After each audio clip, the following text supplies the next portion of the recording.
Bir insan yoxdur ki, o insan özü ilə Allah arasında günahları olmaz. Hər birimizin günahı var. Elə deyilmi? Və hər bir insan da istəyir ki, onun o günahı örtülsün. Yəni Allah Teala onun günahını örtsün. Yəni heç kəs onu, yəni belə barmaqla göstərməsin ki, filan kəs filan günahın sahibidir. Yəni bunu istəyən varmı? Heç birimiz istəmirik. Çünki bu dünyada rüsvaçılıqdır.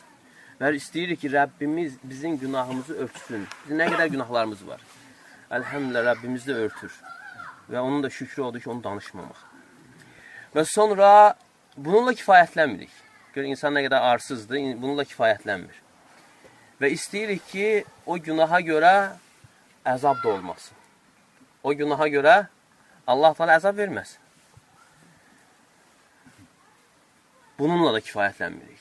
Və əlavə Allah Teala'dan cənnət istəyirik. Cənnət nemətlərini istəyirik. Və hətta bizim arzuladığımızdan artıq şeyləri də Rəbbimizdən istəyirik. Və əgər sən Rəbbindən bunu istəyirsənsə, Rəbbinin yaratdıqlarına qarşı da belə olmaz. Və sən güzəştə getməlisən ki, və oradan bağışlamalısan ki, bağışlanasan. Və bəziləri mən halallıq vermirəm. Yəni, qiyamətlə meydan oxuyur. Yəni, o qədər arxayında insan. Deməli, sən nə qədər yaxşılıq eləsən, yəni halallıq verməyə hələ kifayət deyil. Halallıq verəndən sonra sən yaxşılıq eləməlisən ki, və orada sən bağışlanasan və üstəlik o nemətləri əldə edəsən. Deməli, əgər insan istəyirsə ki, o nemətləri əldə eləsin, əgər həqiqətən istəyirsə, deməli, burada nə etməlidir? Burada o keçməyi, güzəştə getməyi bacaracaqdır. Və həqiqətən, yəni güzəştə getməyi bacaran və yaxud da belə deyək, nəfsinə görə intiqam almayan insanlar böyük insanlar sayılır.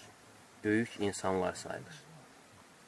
Və ona görə də, yəni onlar, məsələn, tarixdə nə qədər insanlar olub, yəni nəfsləri üçün intiqam almadığına görə, yəni bugün də onlar dillər əzbəridir. Amma onlardan da böyük, zəngin insanlar olub və onlar isə bugün tarixin zibilliyindədir. Yəni, bugünə qədər bu birlərin qalması səbəb nədir? Onların nəfsləri üçün intiqam almamaları. Misal olaraq, indi bəziləri Peyğəmbər s.ə.v vəhiy ilə dəstəklənən insandır. Yaxşı, heç Peyğəmbər s.ə.v misal gətirməyə, başqa insanlar olsun. Məsələn, Əhməd ibn Həmbər rahimehullah. Məsələn, o insan döyüldü, söyüldü və zindana atıldı. Və o çıxandan sonra, yəni belə bir papqa, qovluq düzəltmədi ki, yəni filan kəs. Bax sən, mən içəridə olanda heç yanıma gəlmədin.